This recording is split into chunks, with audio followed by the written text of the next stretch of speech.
Good afternoon, everyone, and welcome to the latest in the Good Employment Charter webinar series. I'm Ian MacArthur, head of the Good Employment Charter, and I'm really pleased to welcome you to the webinar this afternoon on equalities reporting, but we'll go much further than that. It's not just about reporting, as we'll discuss. A few housekeeping matters just before we get going. For those of you who have been on our webinars before, you probably appreciate that this platform works best on Chrome. So if you've got, or you're trying to view the webinar on another browser, perhaps just try and reload it on Chrome and it will work much better for you. On the right-hand side of the panel, you will see a questions tab as well as a chat tab. I see Donald Moore already has populated the chat tab. Hi, Donald. Great if the rest of you can either tap in that you're there, have chats between yourselves. I know this was normally a networking event, so please use that chat function as a substitute for networking. Also, you'll see a questions tab. Undoubtedly, today's subject will raise loads of questions, I think, amongst you. So please type in your questions there. We'll moderate them and hopefully get them to the panel across the next 50 minutes or so. Today we are focusing on equalities, monitoring, really action planning and reporting, I think is what we're trying to get to here. It now seems a very long time ago since the Prime Minister's speech about lockdown on the 23rd of March. But goodness, the very next day, the Minister for Women and Equalities, Liz Truss, suspended gender pay gap reporting for this year. That kind of beggars belief that that was a priority at the time, amongst everything else that must have been going on. And it sends such a poor signal, especially as we've seen COVID heighten inequalities, especially in relation to gender issues. But we also know that early in June, Public Health England published the disparities report. Not an inequalities report, it was a disparities report. The language was chosen carefully, I think. But it highlighted issues around deprivation, ethnicity, and occupation. And I think we'll definitely touch, and I know Julia will touch later on, ethnicity pay gap reporting as well as gender. In normal times, equalities lie at the heart of good employment across all domains. But we know that if we're going to rebuild a sustainable economy and resilient organizations, that we must address equalities urgently across all the characteristics of good employment. And I hope that today's webinar will help us and equip you with the tools to take some of those actions. Today, I have to say, we've assembled a truly amazing panel, actually, to discuss equality in the workplace.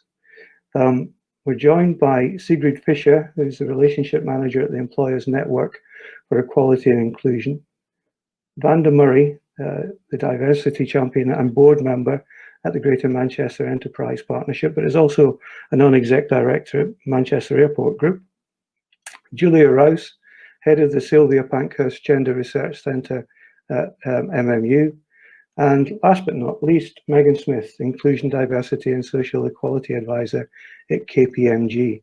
A really fantastic panel that will have, I think, a range of views on these issues. I'd like to firstly turn to Vanda, perhaps, and ask Vanda, in terms of the priorities for the Greater Manchester Local Enterprise Partnership and the whole Build Back Better agenda, Vanda. What priority is the equality agenda, and what is the LEP setting out in terms of action around these issues?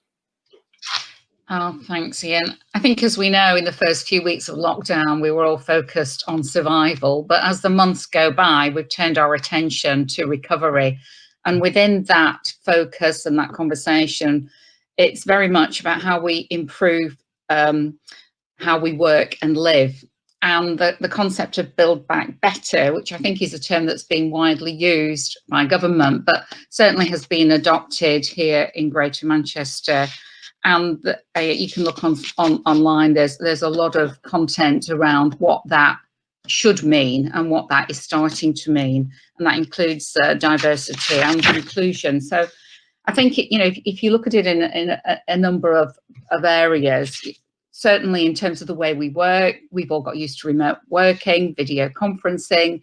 It's become the new norm, but we're starting to have conversations around, is a blended approach better? How does that work? And obviously health and safety at the core of that.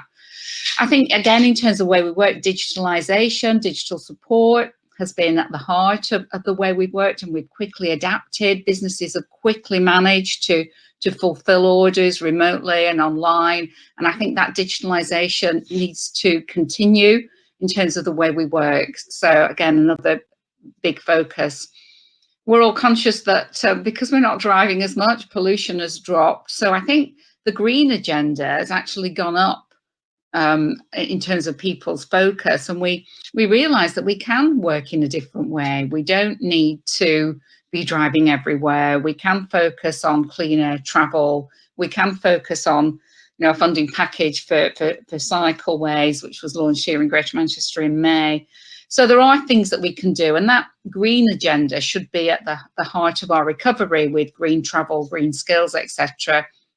Then we've got the whole levelling up agenda from government and the imminent comprehensive spending review, where the Greater Manchester Local Enterprise Partnership is putting forward its own requests and how it might activate and action some of the many proposals that are put forward to government in how we can use all those themes I've just been talking about and actually put them into the way we live and work and the way businesses live and work. And conversations like these are really important to get people's own views.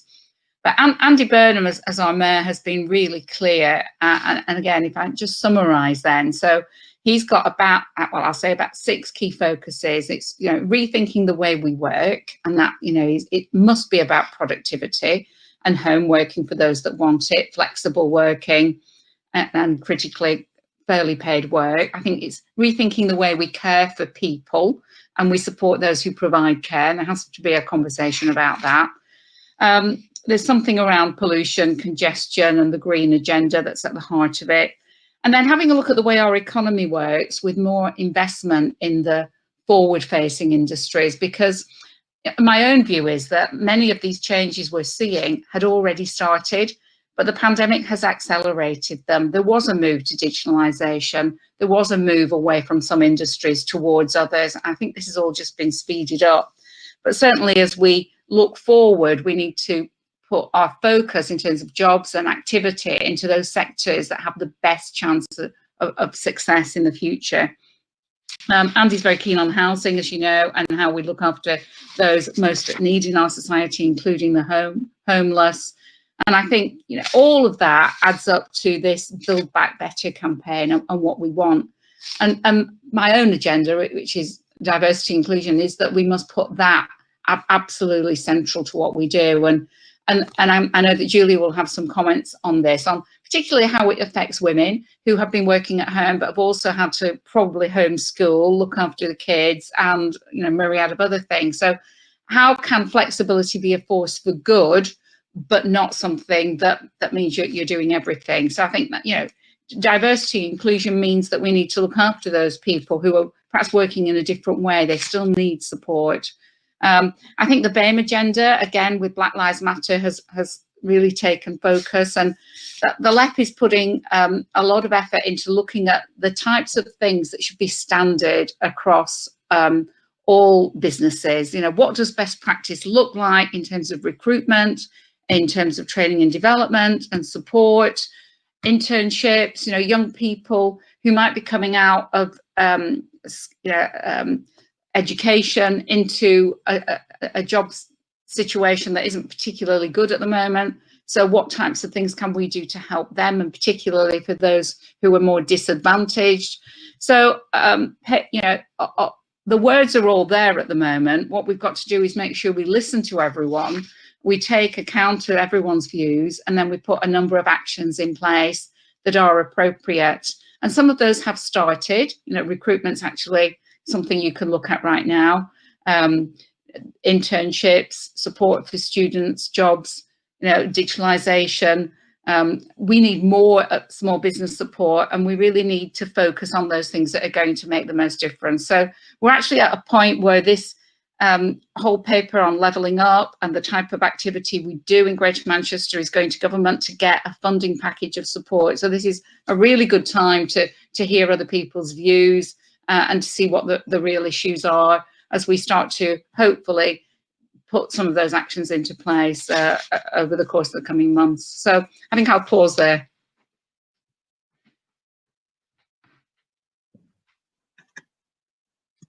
There'll be questions for you later. Can I ask you one around something you said earlier, and it's absolutely true, how we're moving towards a more digital economy, we're relying increasingly more on digital platforms like we are here today. But there's a digital divide still. And how do we address some of those digital, or how the LEP thinking about addressing some of those digital inequalities? Yeah, I think there's a skills agenda, and that's levelling up, because you've got to make sure everyone has the ability to you know, get the right training to enable them to have the skills to do the work at home. I think there's the big ask on employers, and the boards I'm involved with are all making sure that their employees have the right support and training to be able to work flexibly and work from home. So that's something I think most companies are already really focused on. And I know from my experience, some companies did that really quickly and some took a bit longer, but they're all getting there now. So yeah, it's definitely at the heart, and we want Manchester to be a sort of beacon for the digital sector. We already have a great and thriving digital sector in Manchester. So again, yes, we must support that and make sure that any actions we take, we work with the companies in those sectors, and we make sure that the skills pipeline is coming through, and that also has some retraining. Thanks, Vanda. And I think it's something that we're picking up through the Charter and our interaction with supporters and taking supporters into members. I think one of the issues, well, the Charter has always been a little bit flexible in how we prioritise certain issues, and certainly what's happened through the last 3 or 4 months has retrained our focus on some issues that are coming to the fore, and certainly digital inclusion, but also the BAME issues, gender equality, are areas that we're probing perhaps more deeply now than we would have done previously. Yeah, I think the message is getting out there, certainly through our networks. Vanda, thank you. Julia, can I turn to you? Julia, you've been researching and campaigning, dare I say, around these issues for a long time. And I think you've got a wealth of experience and insight to share here. But can I frame the question about and Vanda mentioned productivity, and the link between diversity, equality and inclusion and making an organisation more productive? Yeah, so I mean, there is quite striking evidence that having a more diverse workforce is important, because it brings a range of voices that is probably reflective of your customers, and it can also be an important temperance to groupthink. And we saw in the 2008 recession the incredible cost of groupthink. So we do know that it is important. I think it's also important to recognise that we've sometimes used marginalised groups as cheap labour in a very disposable way as well, though. Now that can have short-term productive effects for businesses. Let's be honest about that, but also be honest about the fact that that isn't fair, and that doesn't make for a just organisation and a just society. One of the things that really worries me about COVID is that core staff maybe being well skilled up and well protected, and they're protected under the furlough scheme up to a point. The people who are really going to lose out, the people who fell through the cracks of all the schemes, that is our peripheral workforce. And each of our organisations has really depended on this peripheral workforce. And it's very easy for us to feel it's an ethical decision just to shed it whilst we contract for a while. But in terms of, if you think about the city region and the health of our city region, that means that the effect of COVID will be felt more strongly in some areas of our population over the coming months. So unemployment will be concentrated in areas where there was least wealth in the first place, and there's least skills in the first place. And so we really need to be mindful of kind of a levelling up within our own area. If we think about this, if you like, from a policy perspective, but certainly from an organisational perspective, I think, you know, the difference is going from a head knowledge that diversity works to really a heart knowledge, so that it becomes everyday practice. And I think one of the things that's also worrying under COVID is that line managers are under enormous pressure. And we know that managers under pressure will resort to stereotype very easily as a way of making sense. And one of the ways in which they'll resort to stereotype is by thinking, you don't fit the always on, always available worker I need right now, so I'm going to shed you, or I'm going to disadvantage you. This incredibly short-term thinking, which is sort of understandable on one level, needs to be offset with a bit of medium-term thinking. And I think that is where gender and ethnic and other equality reporting is a really important counterbalance. Because yes, we're in a crisis survival situation, but also most of the organisations of the sort of people who are on the call today will survive. And they need to be thinking about the fitness of their workforce in the medium term. So I think equality reporting sends out, as you said, Ian, a really important message to line managers that equalities still matter under COVID. That we aren't just in the business of doing whatever feels sensible in this moment, bearing in mind that managers will tend to resort to stereotype under pressure. We know that's what happens in people's thinking processes. So I think constant messages from the top, leadership from the top that prioritises equalities is just so important at the moment. And so I completely agree with you, rolling back on gender equality reporting, although it was seen to be one thing that could be given back to business in terms of the burden, it's actually a very retrospective step, and then not bringing forward ethnic pay gap reporting as well. It means that we could take the eye off the ball and lose out big term in the medium term.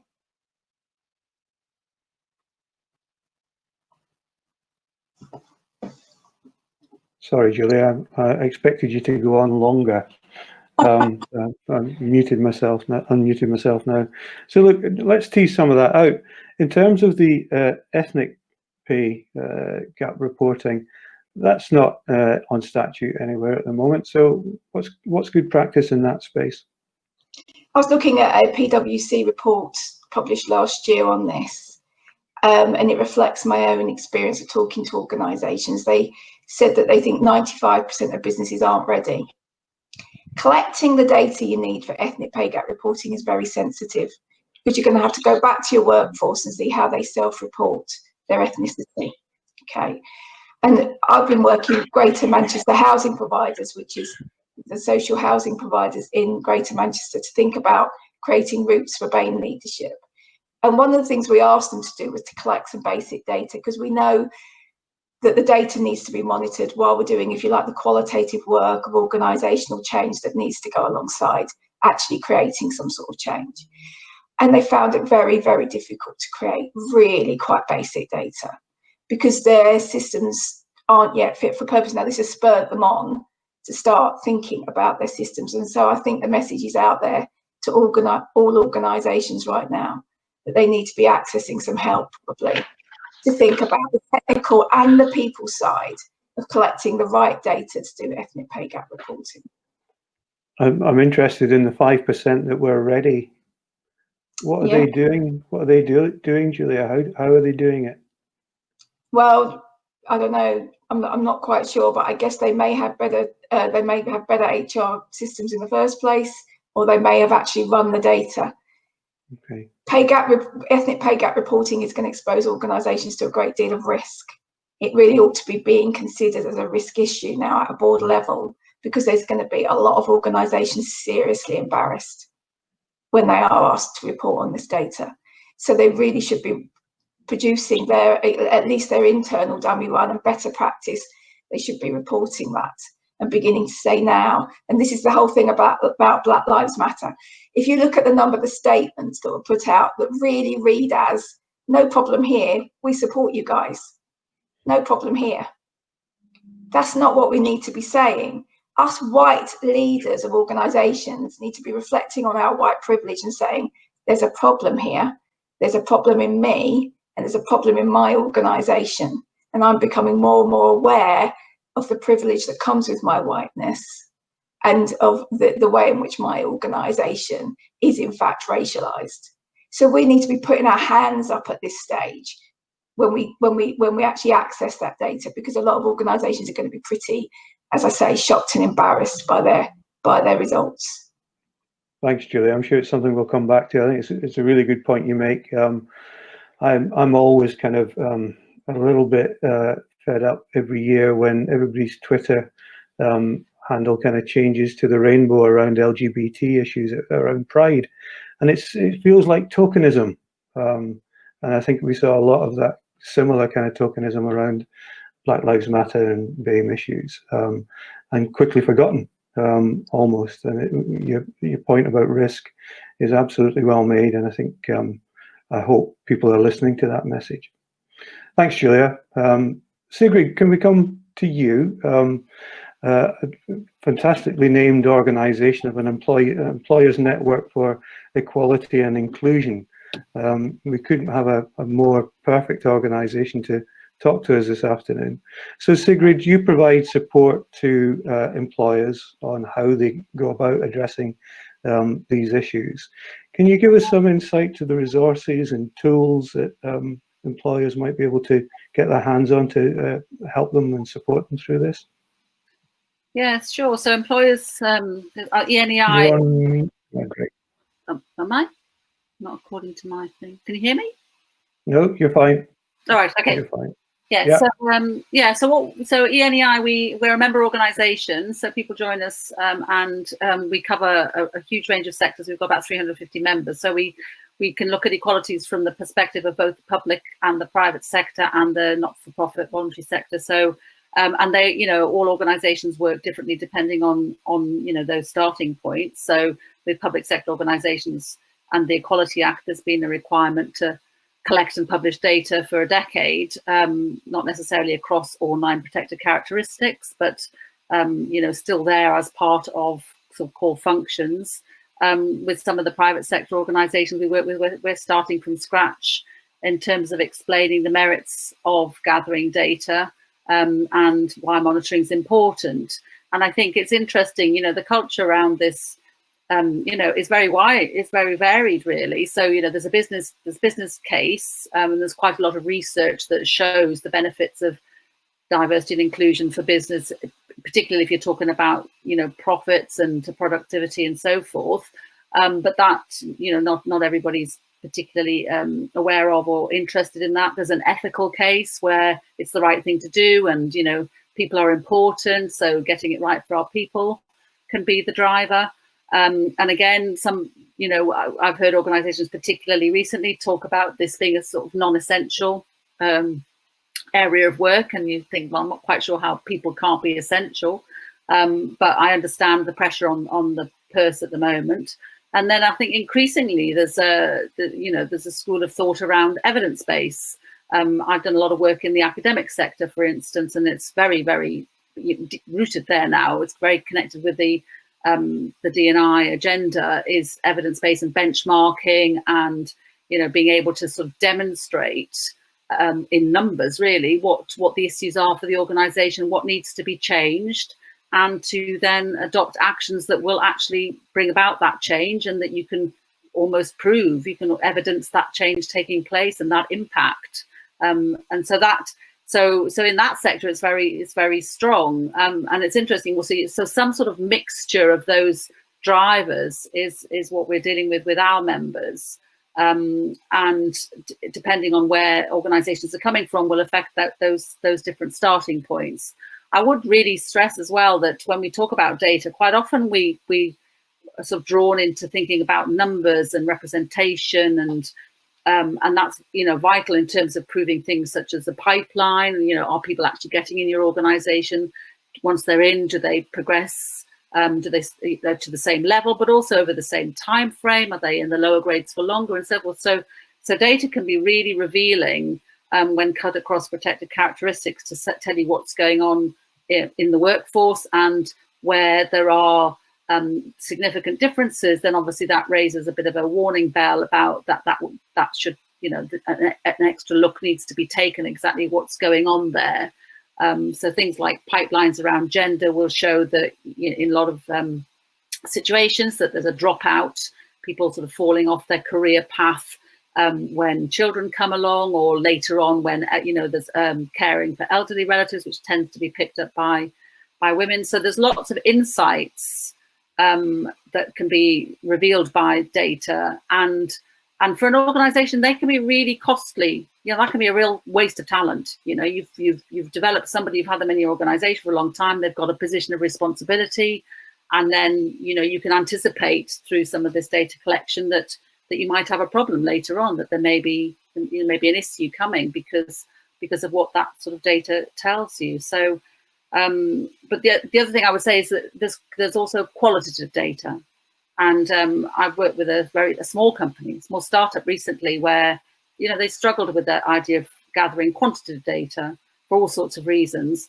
But when we put together a quick focus group, they got a huge amount of very meaningful qualitative data straight away, that it told them what were the priority concerns for their staff with regards to diversity and inclusion, and some, you know, levels of happiness or perhaps not quite so happy, which gave a few warning bells about potential staff leaving or underperformance and so forth. So it doesn't necessarily have to be a huge HR system number crunching data exercise. It could actually be something as simple as you know, getting feedback from your employees.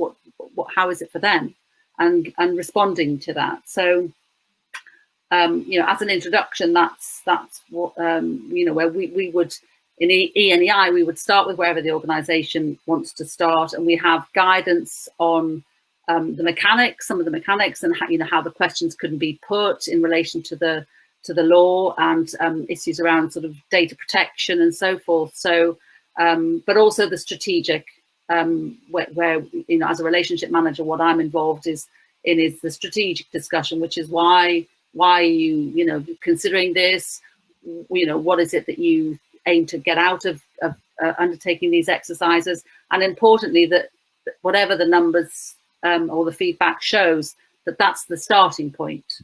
Because even with gender pay gap reporting, the problem with the gender pay gap reporting at the moment, there's no enforcement. So you can have the reports, they can say we've got horrific gender pay gaps, and you don't have to do anything about it. And I think that was the disappointment when the law came in. We thought that the pay gap reporting would be linked to, you will be held to account if you don't then act on what you find.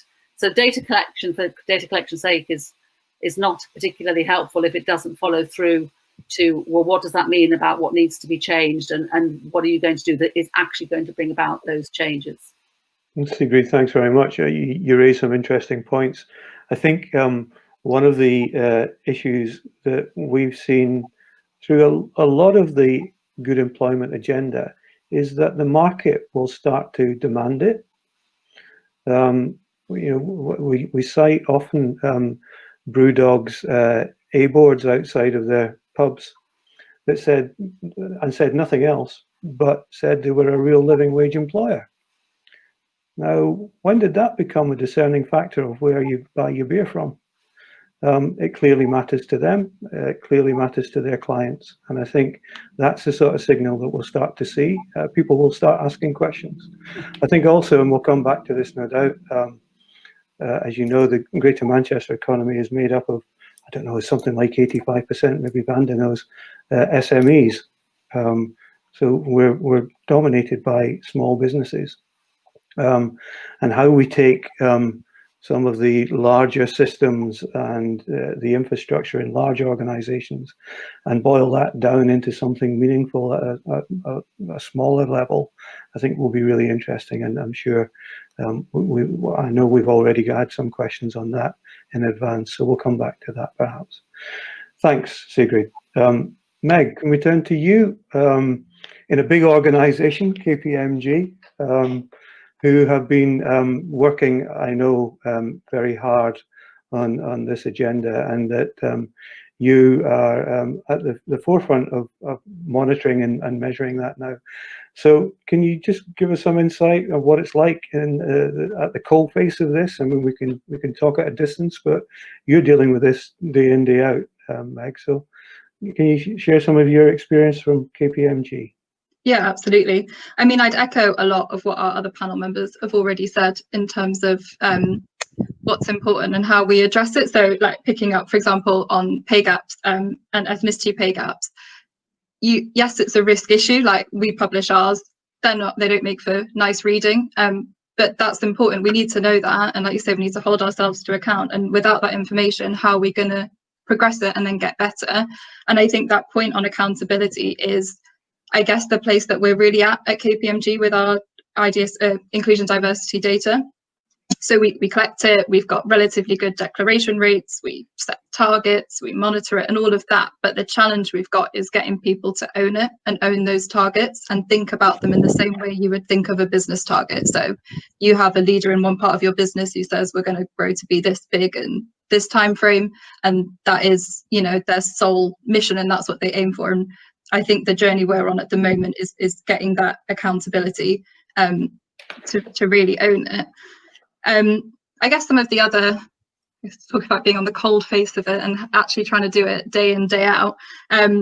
We are, I think, at KPMG quite far along on the journey of this stuff. We've been collecting this data for a while. We have, you know, big internal systems that allow us to collect all of this data and protect it. Our employees' population sizes are big enough that we can protect confidentiality and meet all of those requirements, which obviously is a consideration for smaller businesses, making sure that, and I think actually this goes back to a really key point, is it sounds easy to say, get your diversity data, right, collect it, find out how your employees identify. But actually that's quite difficult, and that's an ongoing challenge for us, because people have to trust you. They need to trust that you can look after it, but they also need to understand what you're going to do with it. Because to give an example, so we collect all the usuals like gender, ethnicity, sexual orientation and disability, but we also collect social mobility data, so for people's socioeconomic background. And we don't have a public target on this. We are trying to get to a high enough declaration rate so that we know what our population looks like to then set a reasonable target. But our declaration for that part of people's identity is about 20% lower than all other parts of people's identities, because people just don't understand why we would want to know if they were eligible for free school meals, for example, or what their parents did.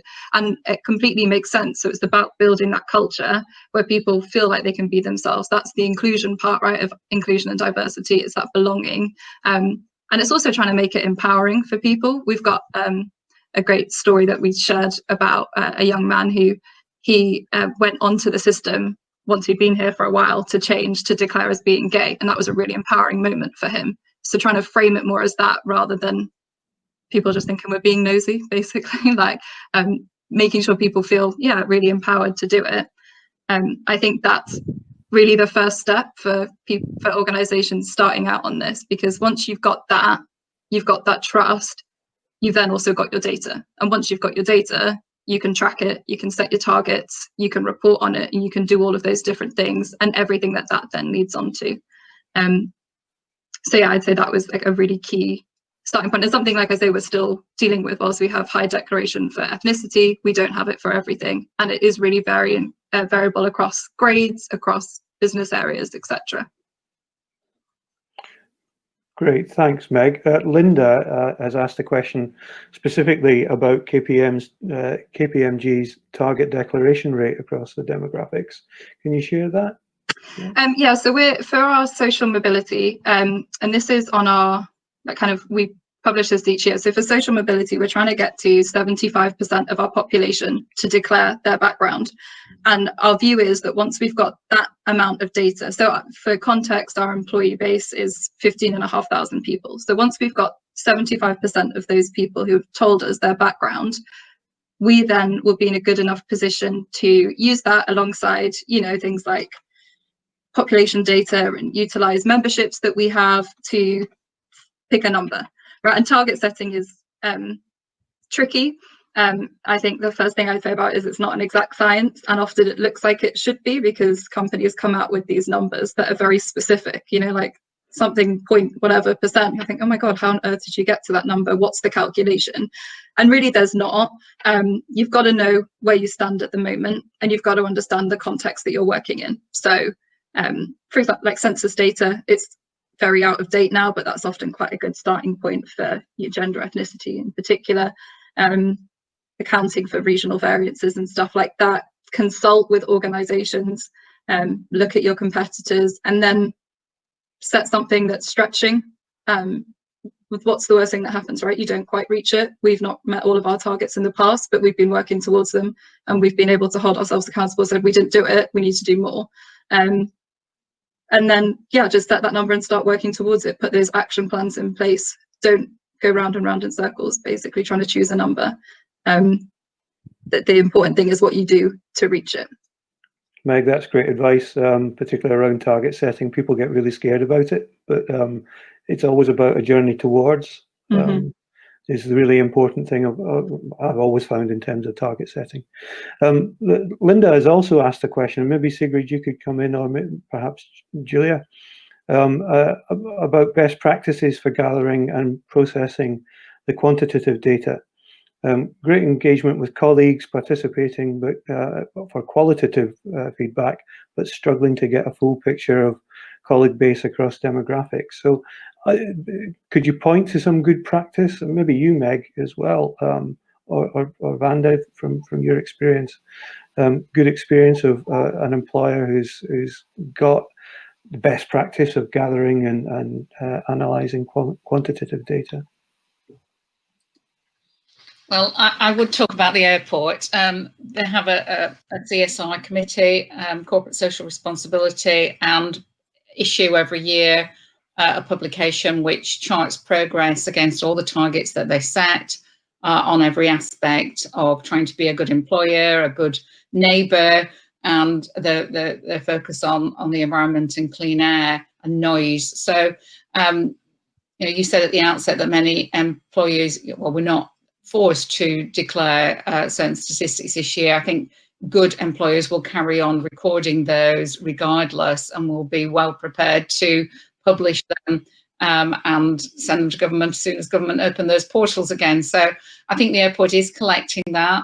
Some of the reading is good and improving, and some of it isn't going as fast as it should. And I echo the other panelists in saying it just shines a light on where you are today and what you need to do, and we have to carry on shining a light on all these issues. And and I think good businesses will continue to do that, because we can't hide from this. We have to show where we are. We know it's not where we need to be. We have to be brave and say we're not happy with it, and we're going to do something about it, and make progress towards it. So yeah, I think the airport is trying really hard. As you know, the airports group is not just Manchester, it's Stansted and East Midlands and various other activities. So no, it is a big employer. Whilst the sector isn't doing brilliantly at the moment, I do believe it will pick up in time. And the Build Back to focus is to make sure we do try to put some of these really important issues on the table around gender, diversity and inclusion. Thanks, Vanda. Julia, do you want to come in on that one? Yeah, I was just having two thoughts really. I mean, the basic ways in which it's calculated is that usually the median and the mean are calculated. So in the sense you line all your staff up and all your women up and all your men up, and you choose salary in the middle. as the mean, and as the median you take the average. But no, the other way around, isn't it, actually? But there are some dangers, of course, in this very, very crude approach to thinking about it. So if you're in a tech business and you take on a whole load of young women as digital apprenticeships, that will make your gender pay gap worse in the short term. So we do need to, before we start jumping on businesses, we do need to sort of also look at the action plan and listen to what they're trying to do to try and counter this, because particularly in sectors that have been male-led for a long time, they need some time. But what we want to see is really audacious and creative activity with young women, so that we can see that it isn't just tokenism, but that we are really seeing some very, very genuine movement in a sector over time. So that was one thing. The other thing I was thinking about was, I wonder if we could actually begin now to monitor data around risks we know that have been created by COVID. So we know, for example, that health and safety risks are uneven. So they will have an effect on how people are managed, but also how people respond to work. We know pregnancy is a very tricky issue to manage during COVID. And so monitoring your return to work rate would be very, very important, particularly with the decimations of childcare sector that's going on. Return to work is going to be really difficult. Are we making more pregnant women redundant? It's a really, really important question. But also, are they being able to come back? We could monitor BAME staff and how they're doing under COVID, given the unequal health and safety issues. We could look at disabled staff and really monitor how they are responding, because I think we may be having a generation of early retirement. I'm beginning to see it anecdotally from friends who are in teaching, for example, who are just seeing that their only option is to retire in their early 50s. Now, as an economy, we need to bring those people back into teaching, at least after COVID, as well as asking ourselves serious questions about why we've put them in a position where they feel they have to take such a drastic step, I would think. So I think that it's worth organisations sitting down now and thinking, what are the equalities risks posed for our kind of workforce in relation to COVID? Let's monitor those. Let's do it monthly. Let's really watch the pattern. Julia, thanks very much. I think on your first point about numbers and sometimes the flakiness of numbers, they tell you the wrong story, that words and numbers together, the narrative is really important. So you see the big picture. I think your point about COVID risks and inequalities, I think is really interesting, and perhaps answers one of Sheni's questions around what's the picture in GM. And I don't know, maybe Vanda, you might want to come in on this a little bit, but I understand that GM will be setting up an Equalities Commission shortly. And perhaps one of the asks of that Equality Commission would be to map that out as a way to monitor our progress and monitor those risks that we now face. Fascinated about the over 50s and retirement stroke back into work. We will be holding a webinar, I think, in October around the recruitment and how you go about recruitment and attract the older workforce. So certainly something on our radar, Julia. Vanda, do you want to say anything about the Equalities Commission? Not only that it's a really good development, and there are commissions in various areas, not just on equalities, and I think getting really good people to come together, talk about the issues, and then have the ear of people who can do something about it can only be a good thing. So yeah, it's a very good development. I know Julia's involved in it in terms of offering evidence, and I would say to everyone, if you've got points, put them through this forum or others, and make sure your voice is heard, because these people do want to listen, and they're there giving their time for free so that they can make some difference and make things better as we rebuild the economy. So it's a very good development and very much needed, and yeah, time to listen and focus and come up with some very clear recommendations on what needs to change.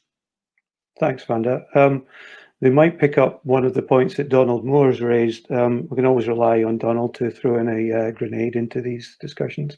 But I saw the report I think Donald's referring to as well at the weekend, that government may not increase the living wage to the £9.21, I think, which is the recommendation, which isn't far from the real living wage at the moment, but that will be announced in November. So what's the panel's thoughts on those sorts of issues?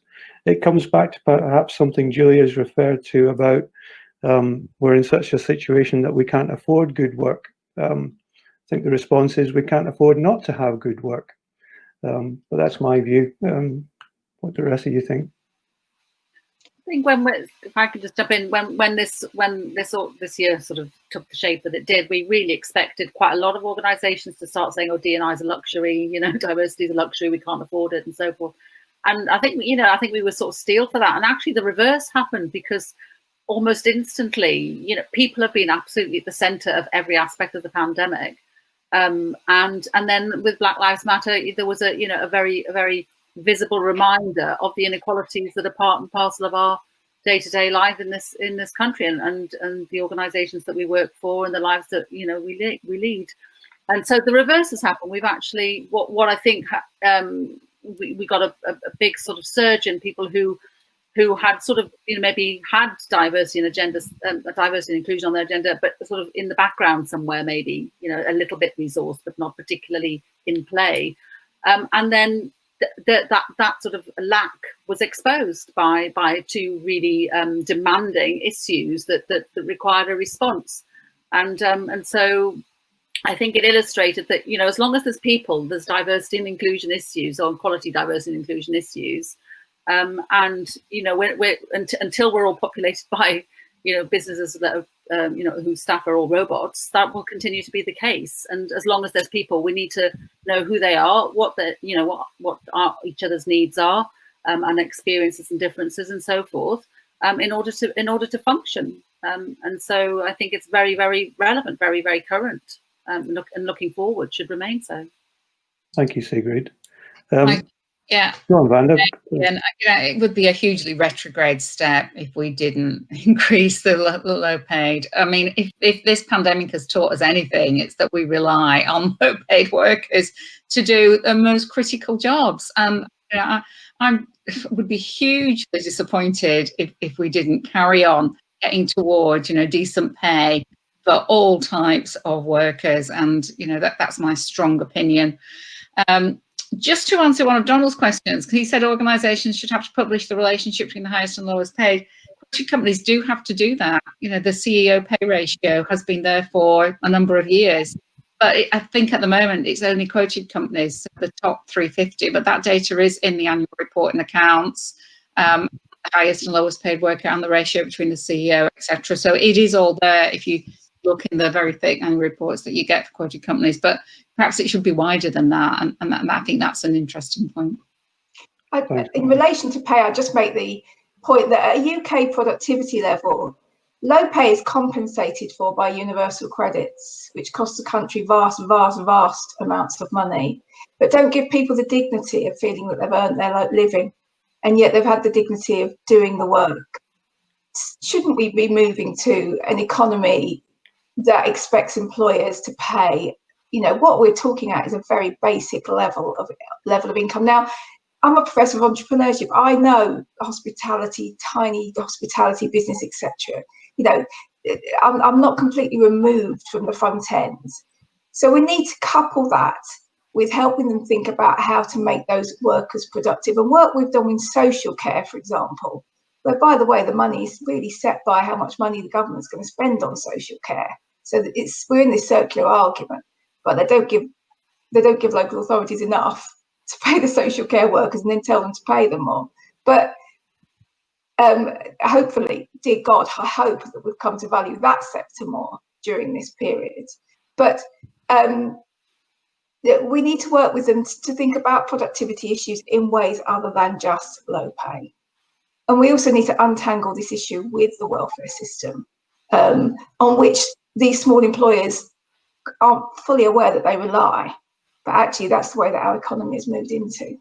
That's a very good point, Julia. And I think from our perspective, low pay on its own isn't just the issue, but security of tenure of work is absolutely vital.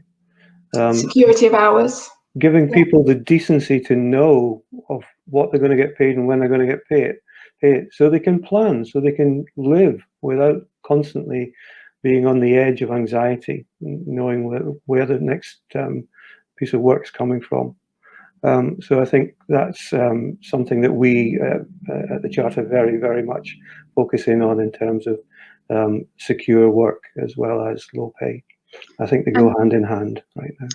One thing I'd add to that discussion about what's happening with the living wage, but also it relates back to the decision about reporting on gender pay gap, is as was said before, like everything that's happened during COVID and Black Lives Matter has really highlighted the importance of it, but yet some like kind of central or government backed initiatives feel like we're going backwards, but that doesn't mean as organisations that you can't still move it forward, and what your responsibility is to your own employees, but also to the communities that you work in, and the different outreach and things that you might be able to put in place to support that, and still take your responsibility on this agenda really, really seriously.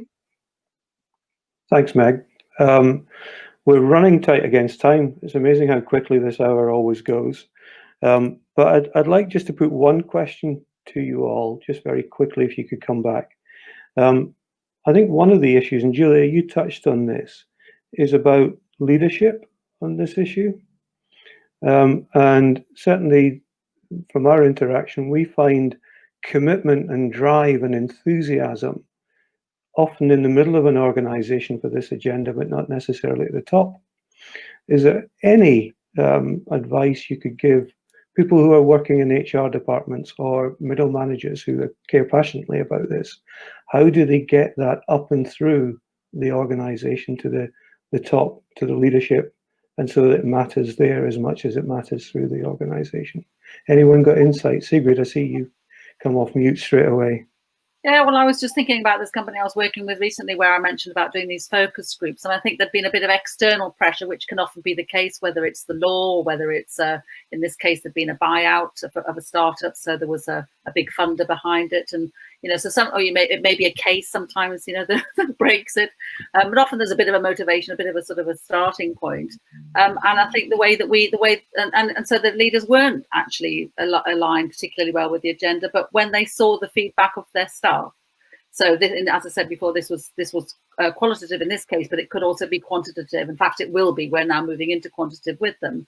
But when we set up a mechanism by which they could actually hear what the diversity and inclusion concerns were, the real life concerns of their staff in relation to working there, they couldn't ignore that any longer. This was their own people, and you know, the ultimate sort of bottom line message was, you know, some of your people aren't happy for these particular reasons. If you don't put it right, they'll go. And then where will you be? So if your people are your number one asset, then the two things go hand in hand, that you have to respond to their real life experiences of, you know, struggling to work, you know, from physical access to do with disability, or, you know, juggling work-life balance with caring responsibility, whatever it was. They're people. They're not just functions. They're not just job descriptions. There are people in those roles. Thank you very much, Sigrid. Anyone else want to come in? Vanda?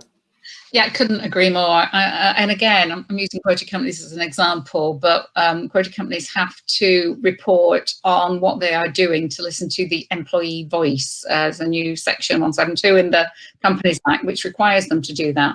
Again, good companies are doing it already, but at least now there is sort of standard reporting. And what happens at those top companies usually filters down fairly quickly. So there are now, Sigrid used the phrase mechanism, and I think that's a very good word. So there are mechanisms, groups, focus groups, employee engagement groups, you know, works councils, whatever you want to call them, and different companies have different ways of achieving this, but they're set up now, and they are proving to be quite effective.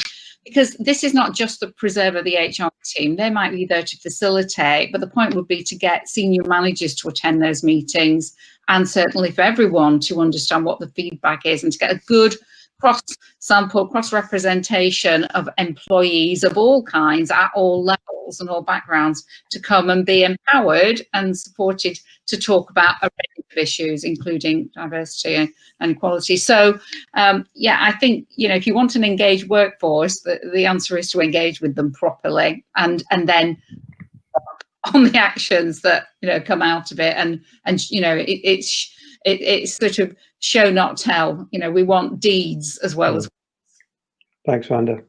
Really interesting. We had a employee voice webinar a couple of months ago, I think now, or a couple of sessions ago, and from that we're starting to work with one of the contributors, Michael, who was had a digital platform of how you engage with employees in real time, and we may be taking that forward with some partners. So that would be a really interesting example that hopefully we'll be able to showcase with our supporters. Julia, did you want to come in quickly, or Meg? Two quick points. One is that, yes, we're using a mechanism similar in Greater Manchester housing providers, where we're doing reciprocal mentoring, where the mentor is also learning about issues faced on pathways to leadership by BAME staff, empowering them to work then with a change champion and then a group of change champions across the partnership, who then also, we've created space for leaders to hear this,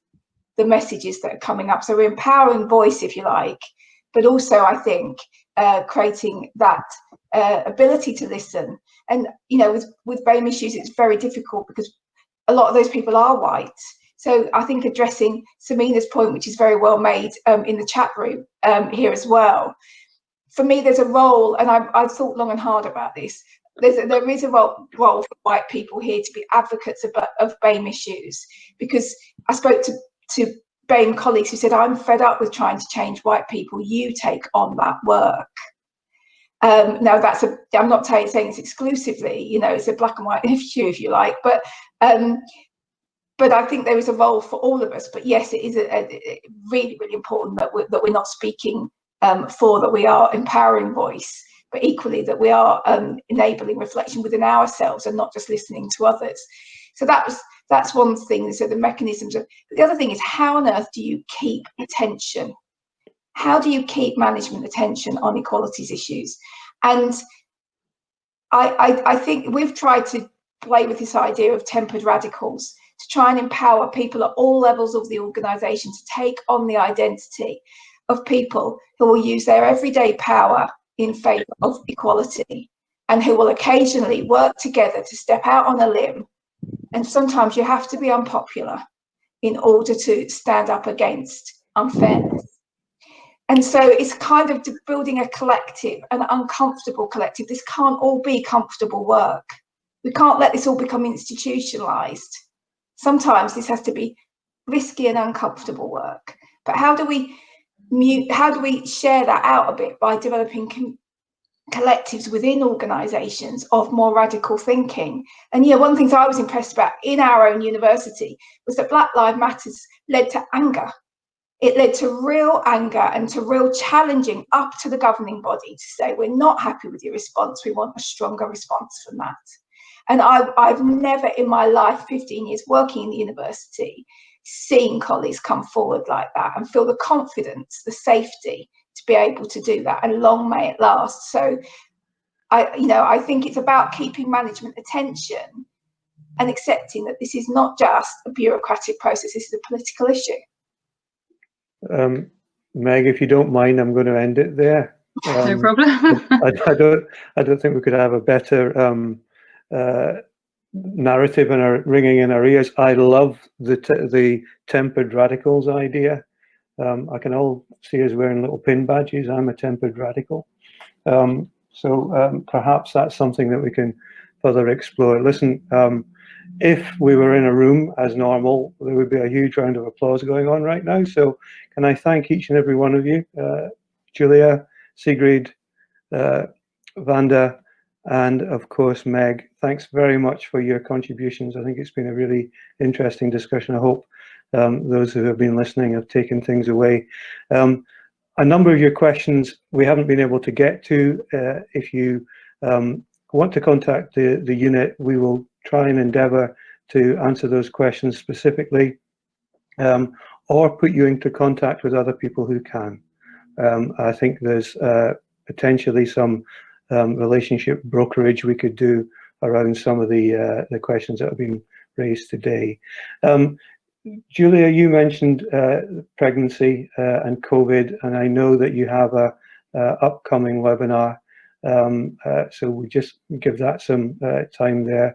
I don't know if you've got a link that we can possibly circulate afterwards to members so that they can register.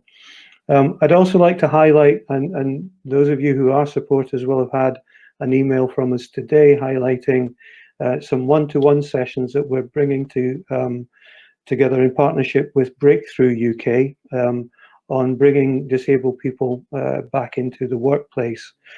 These are drop-in one-to-one sessions that you can book, and they'll be held next week and I think the week after.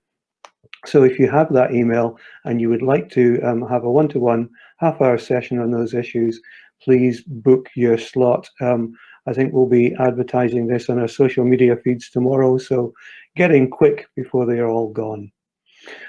So it just leaves me to thank you all again for participating. Our next webinar will be in 2 to 3 weeks, and it's going to be on all things health, from mental health, exercise and nutrition. So if you're feeling a little bit, I don't know, not quite as healthy as you used to be pre-COVID, then tune in then. Thanks again, everybody, and stay safe. Thank you. Bye-bye.